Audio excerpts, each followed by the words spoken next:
والصلاة والسلام على سيد الرسل وخاتم الأنبياء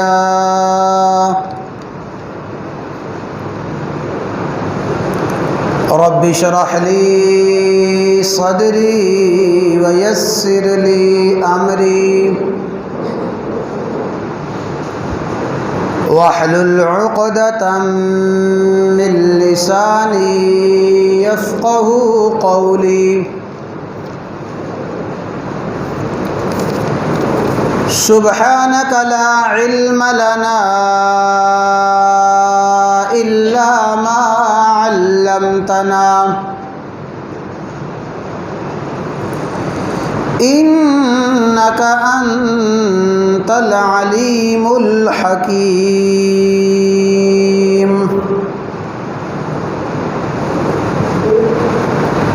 أعوذ بالله من الشيطان الرجيم. بسم الله الرحمن الرحيم.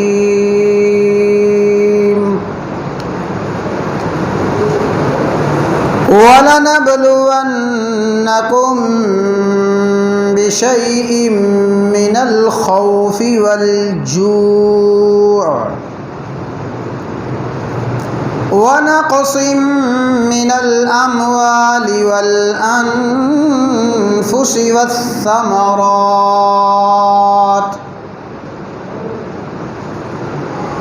وبشر الصابرين الذين إذا أصابتهم مصيبة قالوا إنا لله وإنا إليه راجعون أولئك عليهم صلوات من ربهم ورحمة وأولئك هم المهتدون. وقال الله تبارك وتعالى ونزلنا عليك الكتاب تبيانا لكل شيء وهدى ورحمة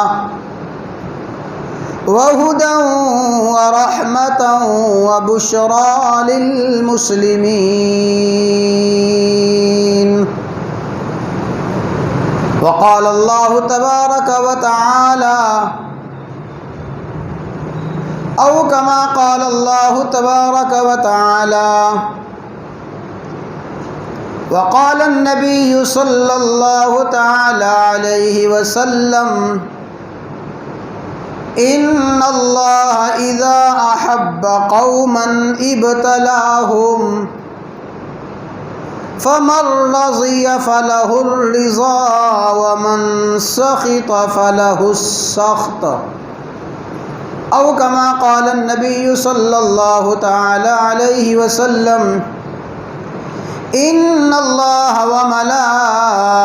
وملائكته يصلون على النبي يا أيها الذين آمنوا صلوا عليه وسلموا تسلیما. دروشی پڑھ لیں. اللهم صل على محمد وعلى آل محمد كما صليت على إبراهيم وعلى آل إبراهيم إنك حميد مجيد. اللهم بارك على محمد وعلى آل محمد كما باركت على إبراهيم وعلى آل إبراهيم إنك حميد مجيد.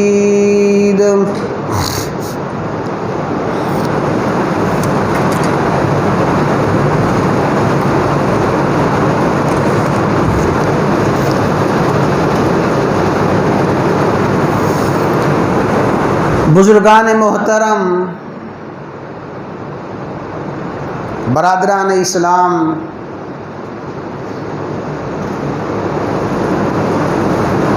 قرآن مجید فرقان حمید کے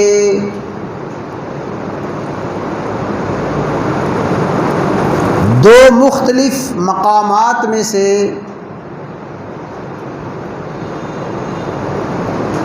چند آیات مبارکہ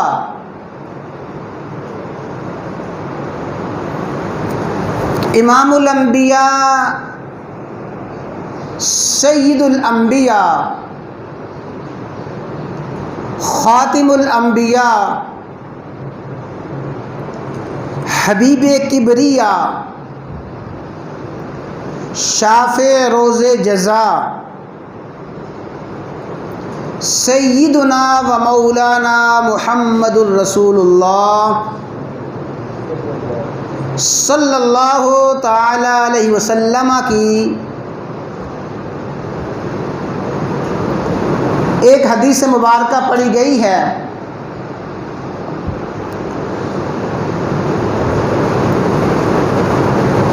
ان آیات میں اور حدیث مطہرہ میں جو مضمون بیان ہوا ہے اس کو عرض کرنے سے پہلے بطور تمہید ایک بنیادی بات عرض کرنا چاہتا ہوں جو انتہائی توجہ سے سننے اور سمجھنے کے قابل ہے. قرآن کریم میں رب العالمین نے ارشاد فرمایا وَنَزَّلْنَا عَلَيْكَ الْكِتَابَ تِبْيَانًا لِكُلِّ شَيْءٍ وَهُدًى وَرَحْمَةً. اس ارشاد کا مفہوم یہ ہے کہ ہم نے قرآن کریم میں قیامت تک پیدا ہونے والے مسائل کا حل انسانیت کے لیے بیان فرمایا ہے. انسانیت کو کسی بھی دور میں کسی بھی طرح کا کوئی مسئلہ درپیش ہو، معاشرے میں کسی بھی سرزمین میں کسی قسم کے حالات پیش آئیں، وَنَزَّلْنَا عَلَيْكَ الْكِتَابَ تِبْيَانًا لِكُلِّ شَيْءٍ وَهُدًى وَرَحْمَةً. ہم نے قیامت تک پیش آنے والے حالات کا، قیامت تک پیش آنے والے مسائل کا، قیامت تک پیدا ہونے والے مسائل کا انسانیت کے لیے حل بیان فرما دیا ہے. کوئی مسئلہ ایسا نہیں ہے اور معاشرے میں پیدا ہونے والی کوئی مشکل ایسی نہیں ہے جس کا حل اللہ تبارک و تعالی نے اور رسول اللہ صلی اللہ علیہ وسلم نے بیان نہ فرمایا ہو. گویا خلاصہ یہ ہے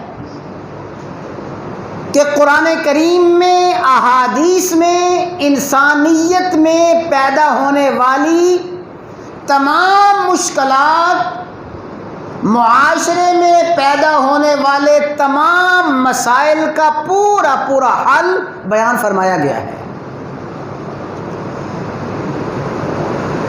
اس بات کو سمجھنے کے بعد یہ بات سمجھیں کہ جو آیات میں نے تلاوت کی ہیں اللہ تعالیٰ نے ان آیات میں 3 باتوں کو بیان فرمایا ہے۔ میں کتنی باتیں بیان ہوئی ہیں؟ 3 باتیں۔ تلاوت کردہ آیات میں اللہ تعالیٰ نے 3 باتوں کو بیان فرمایا ہے۔ سب سے پہلی بات، اس وقت پوری روئے زمین پہ انسانیت جن مسائل کا شکار ہے، ہر انسان کے دل و دماغ پر جو مسئلہ سوار ہے، ہر ملک، ہر باشندہ، ہر طرح کا انسان، تمام مرد و عورت اس وقت سب سے زیادہ جس مسئلے سے متاثر ہیں، اللہ تعالیٰ نے ان آیات میں سب سے پہلے وہ مسئلہ بیان فرمایا ہے۔ گویا اس وقت پیدا ہونے والا سب سے بڑا مسئلہ، انسانیت کو درپیش سب سے بڑی مشکل، اور انسانیت کو جس مسئلے نے سب سے زیادہ متاثر کیا ہوا ہے، اللہ تعالیٰ نے وہی مسئلہ ان آیات میں بیان فرمایا ہے۔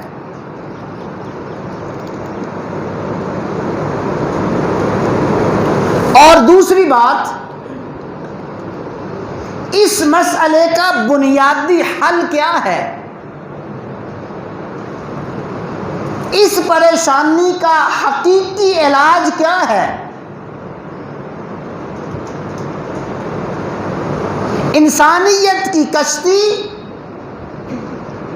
پوری کی پوری انسانیت کی کشتی جس طوفان میں گھری ہوئی ہے، اس طوفان سے بچنے کا، اس طوفان سے نکلنے کا اور خیریت کے ساتھ ساحل پہ پہنچنے کا حل اللہ تعالیٰ نے ان آیات میں بیان فرمایا ہے۔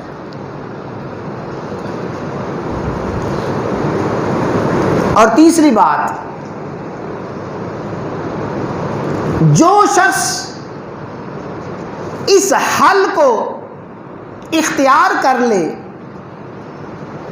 جو شخص اس علاج کو اور اس دوائی کو اپنا لے، اس کے لیے کیا بشارتیں ہیں، اس کے لیے کیا خوشخبریاں ہیں۔ جو اس مسئلے کا حل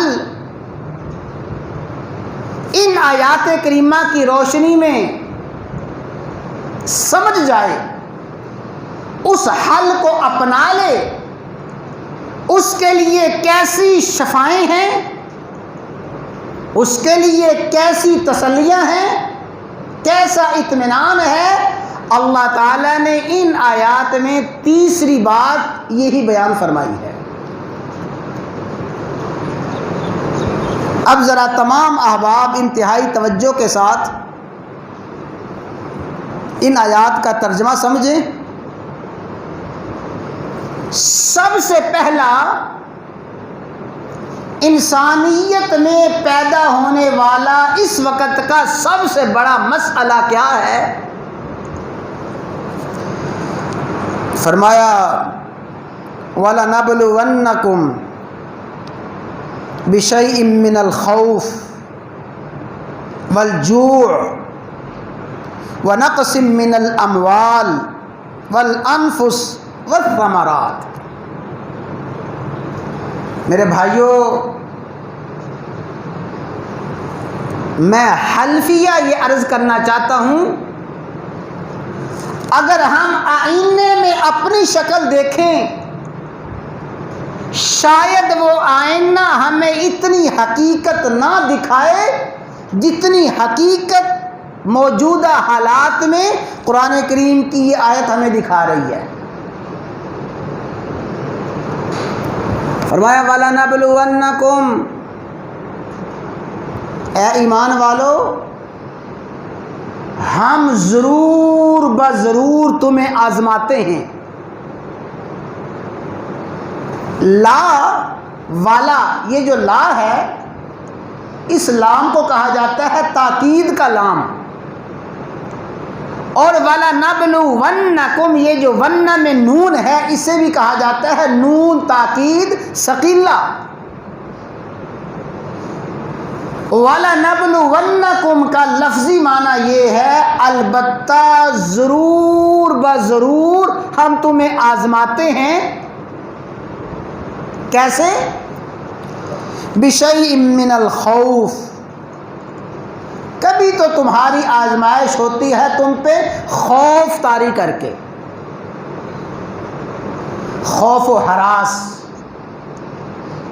ہر وقت فکر، اندیشہ، ہر وقت ایک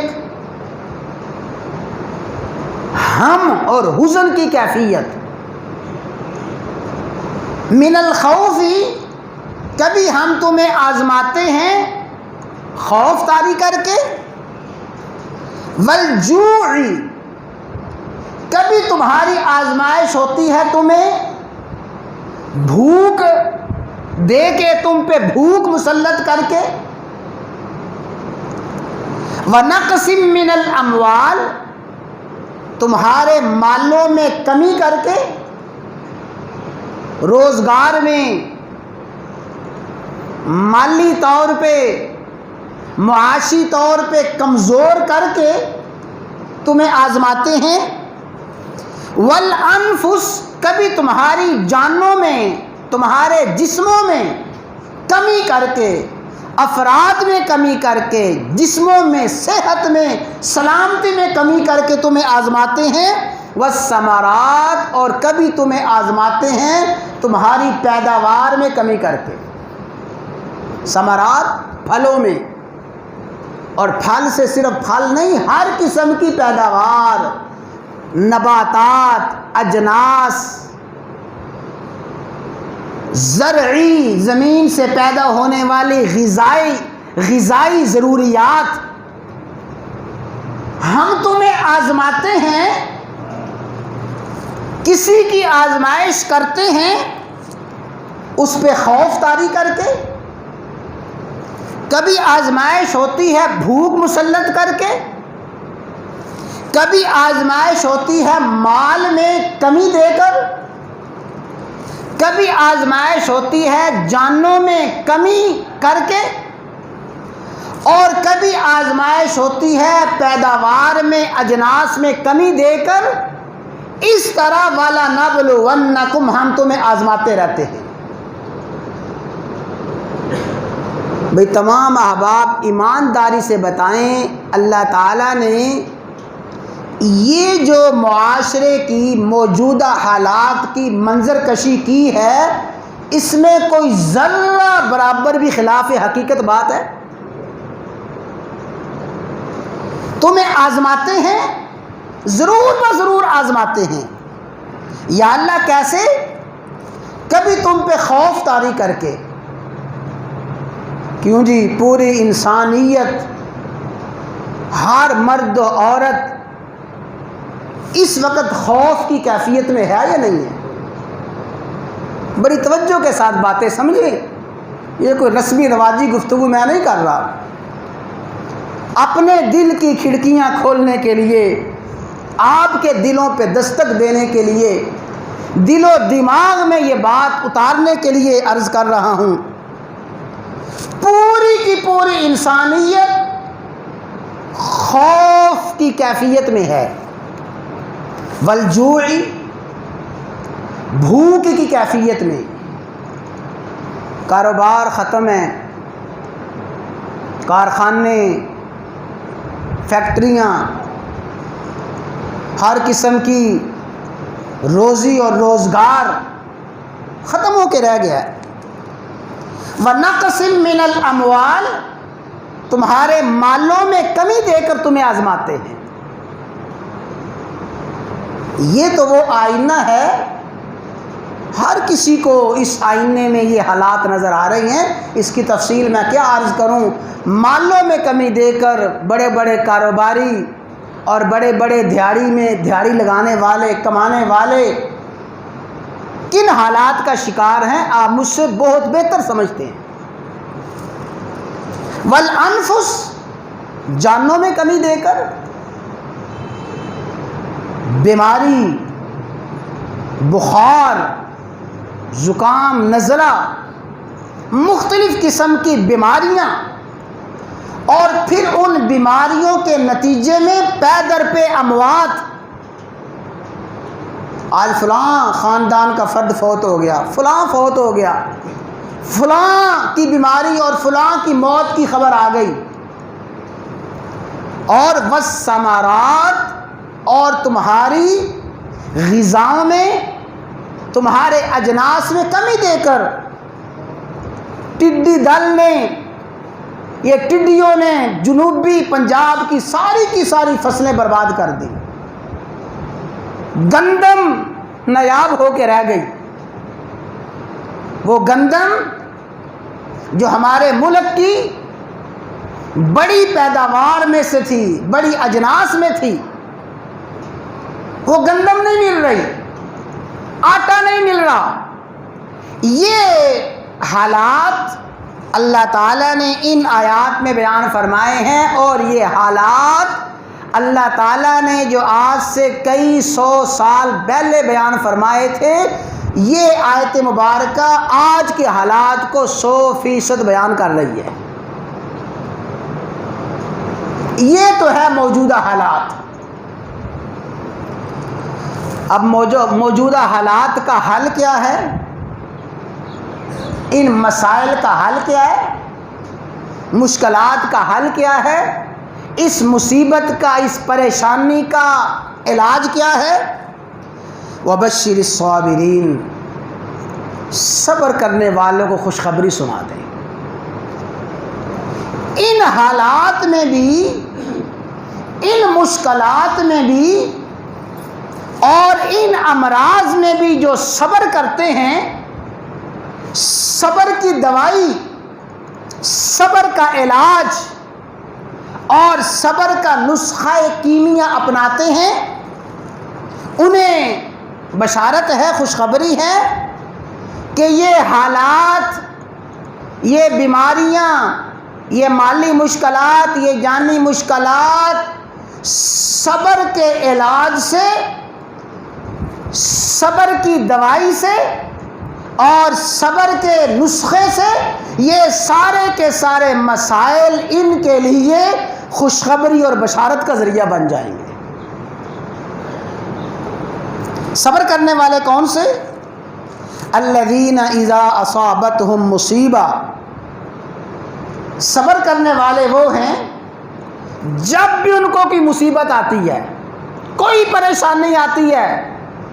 ان حالات میں کاروبار ختم ہو گئے، یہ پریشانی آ گئی، ان حالات میں بیماری نے جسم کو متاثر کر دیا، یہ حالات آ گئے، ان حالات میں گھر میں، بچوں میں، رشتہ داروں میں، محلے میں بیماریاں پھیل گئی۔ کوئی بھی مصیبت، کوئی بھی پریشانی، کسی قسم کا کوئی مسئلہ پیش آتا ہے، قالوا، فوراً کہتے ہیں انا للہ، یہ سب کچھ، جو کچھ میرے پاس تھا، جو کچھ میرے پاس ہے، یہ سب کچھ اللہ ہی کا ہے، وَإِنَّا إِلَيْهِ رَاجِعُونَ، اور اللہ جب چاہے مجھ سے یہ لے سکتا ہے۔ جو کچھ تھا اور جو کچھ ہے کس کا ہے جی؟ جو کچھ تھا، جو کچھ ہے کس کا ہے؟ اللہ کا ہے، اور جب وہ چاہے، جتنا چاہے، جس وقت چاہے مجھ سے لے سکتا ہے۔ فوراً ان کی زبان پہ یہ الفاظ آتے ہیں، یہ ہے علاج۔ فرمایا جو یہ علاج اختیار کر لیں گے، اس نسخے کو اپنا لیں گے، اولئک علیہم صلوات من ربہم ورحمہ، پھر ایسے لوگوں پر رب کی طرف سے رحمتیں آتی ہیں، ایسے لوگوں پر رب کی طرف سے مہربانی آتی ہیں، واولئک هم المہتدون، اور یہی لوگ ہدایت یافتہ ہیں جو اس نسخے کو، اس علاج کو اپنا لیں۔ اب 2-4 احادیث سن لیں، اللہ تعالی ہمیں ان حالات کو قرآن کریم اور احادیث کی روشنی میں سمجھنے کی، عمل کرنے کی توفیق عطا فرمائے۔ فرمایا ان عزم الجزاء مع عزم البلاء، میرے امتیوں سنو، جتنی بڑی آزمائش آئے گی، جتنی بڑی پریشانی آئے گی، گھبرانا نہیں، جتنی بڑی آزمائش اجر بھی اتنا ہی بڑا،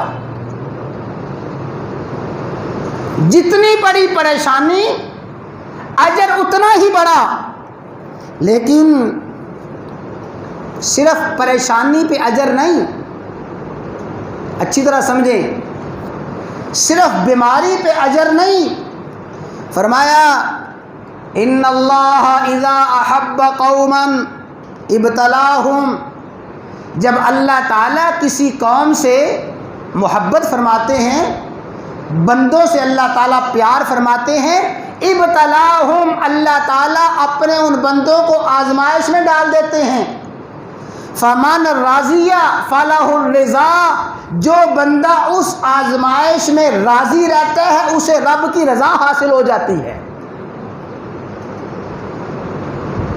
اس بیماری میں، اس بڑی سے بڑی مشکل میں راضی رہتا ہے، اسے رب کی رضا حاصل ہوتی ہے۔ ومن سخط فلہ السخط، جو اس وقت غصے میں آتا ہے، جو اس وقت غیظ و غضب میں آتا ہے، اس وقت ناراضگی کا اظہار کرتا ہے، فلہ السخط، اللہ بھی ان حالات میں اس پہ غصے میں آ جاتا ہے۔ جو آزمائش میں، امتحان میں، پریشانیوں میں رب کی رضا پہ، رب کے حکم پہ راضی رہتا ہے، یہ پریشانیاں اس کے لیے رب کی رضا کا ذریعہ بن جاتی ہیں۔ اور جو بندہ ان حالات میں غصے میں آتا ہے، ان حالات میں غیظ و غضب میں آتا ہے، یہ حالات اس کے لیے اللہ کی ناراضگی کا، اللہ کے غیظ و غضب کا ذریعہ بن جاتے ہیں۔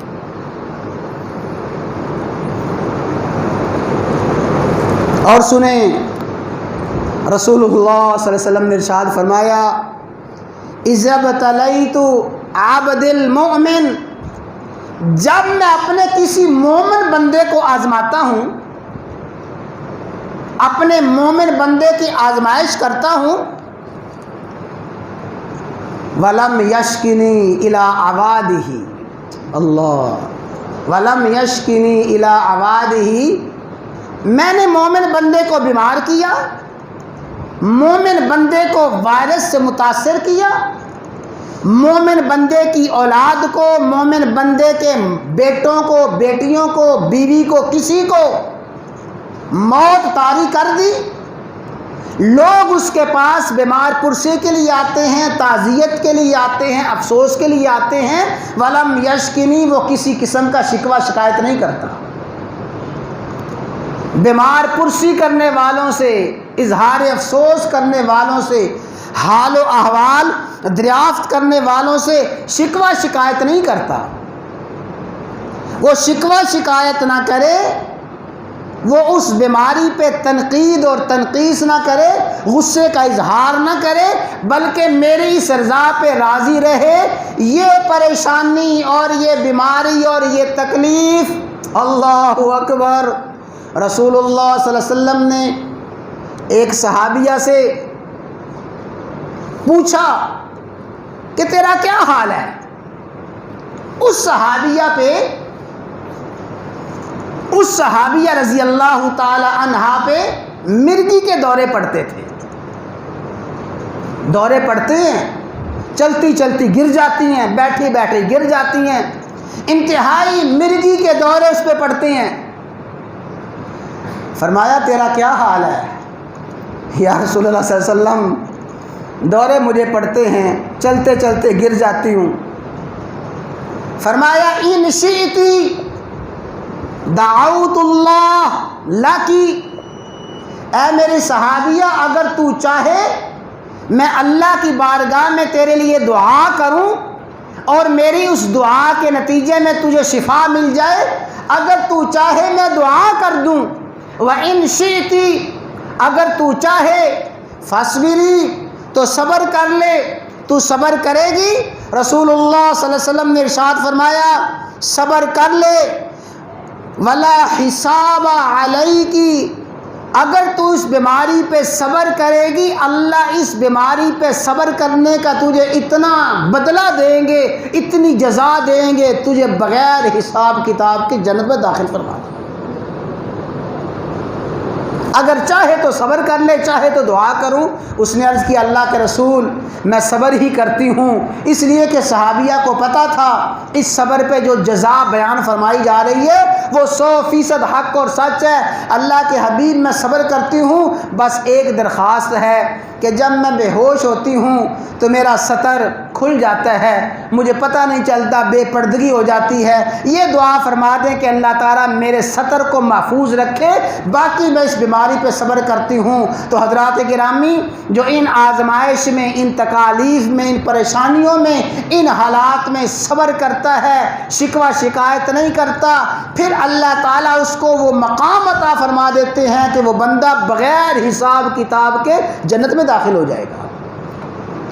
اور ام العلا ایک صحابیہ ہیں، ام العلا رضی اللہ تعالیٰ عنہا، آپ ام العلا صحابیہ کے پاس گئے، وہ سخت بخار میں تھیں، اور ام الصائب ایک صحابیہ ہیں، یہ بخاری مسلم کی احادیث ہیں۔ ام الصائب صحابیہ کے پاس بھی گئے، پوچھا اے ام صائب تیرا کیا حال ہے؟ ام صائب نے عرض کیا اللہ کے رسول مجھے بڑا بخار ہو گیا ہے، اور یہ بخار، یہ نامراد بخار، یہ بے برکتہ بخار مجھے ہو گیا ہے۔ بخار کو جو الفاظ دیے، بے برکتہ بخار، یہ بڑی نامراد بیماری اور نامراد بخار مجھے ہو گیا ہے۔ جب اس نے بخار کو نامراد بے برکتہ کہا، اللہ کے حبیب نے فرمایا لا تسب الحما، اے ام صائب بخار کو برا بلا نہ کہو، بخار کو بے برکتہ نہ کہو، اس لیے کہ یہ بخار، یہ جو بخار ہے فَإِنَّهَا تَذْهَبُ خَطَايَا بنی آدم، یہ بخار انسان کے گناہوں کو ایسے ختم کر دیتا ہے جیسے بھٹی لوہے کے زنگ کو ختم کر دیتی ہے، لوہے کو صاف کر دیتی ہے، ایسے یہ بخار انسان کے گناہوں کو صاف کر دیتا ہے۔ اور ایک حدیث میں اللہ کے حبیب نے ارشاد فرمایا ان اللہ یقول، اللہ تعالیٰ فرماتے ہیں ہیا ناری، یہ جو بخار ہے، یہ بخار وہ آگ ہے، اسلطها علی عبد المومن، میں اس بخار کو اپنے مومن بندے پہ مسلط کرتا ہوں۔ مومن بندے کو زندگی میں دنیا میں بخار آتا ہے، اور یہ بخار لیکون حظہ من النار یوم القیامہ، فرمایا جو بندہ دنیا میں جتنا بخار میں مبتلا رہتا ہے اللہ تعالیٰ اسی قدر اسے جہنم کی آگ سے آزاد فرما دیتے ہیں۔ تو یہ جو بخار ہے، یہ جو حالات ہیں، یہ مومن بندے کے لیے اور یہ مومن انسان کے لیے یہ حالات سراسر خیر ہیں، بھلائی ہے، 100% بھلائی ہے، لیکن کن کے لیے؟ الذین اذا اصابتہم مصیبہ، جن کا فوراً حال یہ ہوتا ہے اللہ کی طرف متوجہ ہو جاتے ہیں۔ تو میرے بھائیوں، ان حالات میں جو سب سے زیادہ سمجھنے والی بات ہے، اور ان حالات میں جو سب سے بڑا بار بار بیان کرنے والا مسئلہ ہے، وہ یہی ہے کہ میرے بھائیوں ان حالات سے پریشان نہ ہو، ان حالات سے مت گھبراؤ، بلکہ جو کرنے والا کام ہے، جو علاج ہے، اس علاج کو اختیار کرو۔ علاج کیا ہے؟ فوراً رجوع اللہ، انابت اللہ، اللہ کی طرف متوجہ ہونا۔ اور بس آخری بات ہے، ٹائم ختم ہو رہا ہے لیکن چونکہ بڑی اہم باتیں ہیں اور حالات کے مطابق ہیں، اس لیے 2-4 منٹ اوپر بھی ہو جائیں تو معذرت ہے کہ یہ باتیں جو اللہ تعالیٰ نے ذہن میں، دل دماغ میں ڈالی ہیں، اس وقت امت کا سب سے بڑا مسیحا وہ ہے جو ان باتوں کو بیان کرے، ان حالات کو بیان کرے، انسانیت کی ان حالات میں رہنمائی کرے۔ سب سے بڑا مسیحا وہی ہے، سب سے بڑا خیر خواہ وہی ہے۔ ان حالات میں رجوع اللہ، اللہ کی طرف متوجہ ہونا، اور رجوع اللہ میں سب سے پہلے دعا ہے کہ اللہ کی طرف متوجہ ہو، دعائیں کرو، اپنے لیے دعائیں کرو، پوری انسانیت کے لیے دعائیں کرو۔ رجوع اللہ میں سب سے پہلا ہے دعا، اور رجوع اللہ میں دوسرا ہے نماز۔ ایک صحابی کو دیکھا اللہ کے حبیب نے، وہ صحابی تڑپ رہی ہیں، بلبلا رہی ہیں، لوٹ پوٹ ہو رہی ہیں۔ فرمایا کیا ہوا کیا ہوا؟ اللہ کے حبیب میرے پیٹ میں بڑی شدید درد ہے، یہ درد مجھے چین نہیں لینے دے رہی۔ فرمایا قم فصلی، کھڑا ہو اٹھ کے نماز پڑھ، فإن فی الصلاۃ شفاء، نماز میں شفا ہے، نماز میں شفا ہے۔ تو رجوع اللہ میں نماز ہے، رجوع اللہ میں دعا ہے، اور رجوع اللہ میں صدقہ خیرات ہے، رجوع اللہ میں توبہ استغفار ہے۔ یہ ہے رجوع اللہ۔ ان حالات کا سب سے پہلا حل، بنیادی حل، قطعی، یقینی، 100% کامیاب حل، جو اس حل کو اختیار کر لے گا وہ مر بھی جائے تب بھی کامیاب ہے، بچ بھی جائے تب بھی کامیاب ہے۔ اور جو ان حالات میں اس علاج سے بغاوت کرے گا وہ بچ بھی جائے تب بھی ناکام ہے، اسے کوئی بیماری نہ آئے تب بھی ناکام ہے، اسے کسی قسم کا کوئی حال نہ آئے تب بھی ناکام ہے۔ تو میرے بھائیوں، ان حالات کی پکار یہی ہے، ان حالات میں سب سے بڑا علاج اور بنیادی علاج یہی ہے، انا للہ و انا الیہ راجعون۔ اللہ کی طرف متوجہ ہو جائیں، اور اللہ کی طرف متوجہ ہونے کی یہ جو صورتیں ہیں جو میں نے عرض کی ہیں، ان صورتوں کو اختیار کیا جائے۔ اس کے بعد احتیاط ہے، اس کے بعد دوائی دارو ہے، اس کے بعد علاج ہے۔ یہ دوسرے نمبر کا حل ہے۔ پہلے نمبر کا حل 100% کامیاب حل یہی ہے جو اللہ تعالیٰ نے قرآن کریم میں بیان فرمایا ہے۔ دعا ہے اللہ تعالیٰ ہمیں ان حالات میں اس حل کو اختیار کرنے کی، اللہ تعالیٰ مجھے، آپ کو، ہر انسان کو، ہر مسلمان کو توفیق عطا فرمائے۔